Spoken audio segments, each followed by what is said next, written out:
कहानी का शीर्षक है पराया बना अपना। स्वरूपा जी के बुढ़ापे में उनके हाथ पैर के अलावा बेटे ने भी साथ छोड़ दिया। घर तो उनके इकलौते बेटे ने बड़ा भारी बनवा लिया और माँ बाबूजी को भी गांव से लाकर शहर में अपने साथ रख लिया। पर जब बेटे दिलीप की शादी हुई और बच्चे हुए तो वो अपने परिवार की जवाबदारियों में कुछ इस तरह व्यस्त हुआ कि बूढ़े हो चले माँ बाप की ओर से लापरवाह हो चला। पत्नी ने भी जब देखा स्वयं दिलीप ही अपने माँ बाबा का ध्यान नहीं रख रहा तो उसने भी उनके प्रति अपनी सेवा भावना से मुंह मोड़ लिया।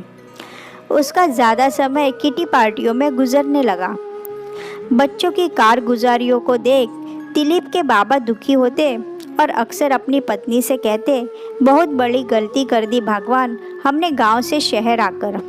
तब उनकी पत्नी कहती, उन्हें ढाढ़स बंधा, अजी बेकार की बातें ना करो, अब बेटे की जवाबदारियां भी तो बढ़ गई है, सब ठीक हो जाएगा कुछ दिनों में। पर उस दिन की प्रतीक्षा करते बूढ़े बाबा की आत्मा एक दिन देह छोड़ गई। अब तो माँ के लिए और भी कठिन समय आ गया। पहले पति से बात कर समय काट लेती, अब अकेले क्या करें। एक दिन बेटे दिलीप ने उन्हें घर के गैरेज में रहने का ठिकाना दिया, यह कहकर कि माँ मेरे बच्चे भी बड़े हो रहे हैं, उनके लिए भी अलग कमरों की व्यवस्था करनी है, पढ़ने के लिए उन्हें एकांत भी चाहिए। तुम्हारा तो ज़्यादा सामान भी नहीं, तुम गैरेज वाले कमरे में अच्छे से रह पाओगी, बाहर की दुनिया भी वहाँ से देख पाओगी। माँ ने चुपचाप अपना सामान उठाया और कहा, बेटा मेरा यहाँ अब मन नहीं लगता, मैं वापस गांव ही जाना चाहती हूँ। बेटे ने रोकने की कोशिश भी नहीं की। माँ की ममता अंदर ही अंदर घुटती रह गई। वापस आ गई बेचारी गांव।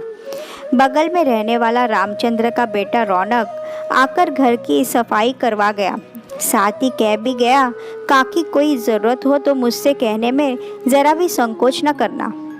माँ सोचती, एक यह पराये का बेटा मेरी इतनी मदद कर रहा है और एक मेरी औलाद जिसने गांव आने के बाद मेरी खोज खबर न ली।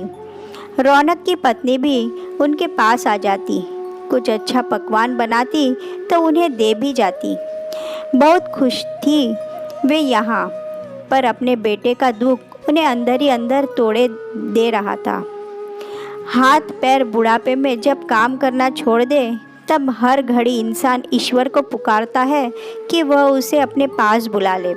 आज उनकी भी ऊपर वाले ने सुन ली है, अंत समय नज़दीक है, डॉक्टर ने जवाब दे दिया है। रौनक अपनी पत्नी के साथ निस्वार्थ रात दिन उनकी सेवा में लगा है। आज उनकी दशा देख उनके बेटे दिलीप को फ़ोन लगाकर बुलवाया है, पर माँ ने उसे पहचाना ही नहीं।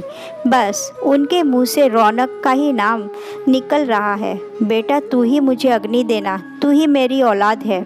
रौनक की आंखों से अश्रुधारा लगातार बह रही है। उसके प्रेम स्नेह ने आज उसे इस वृद्धा का बेटा ही निरूपित कर दिया और सगा बेटा अपने कर्मों से अपनी ही माँ से कितना दूर हो गया।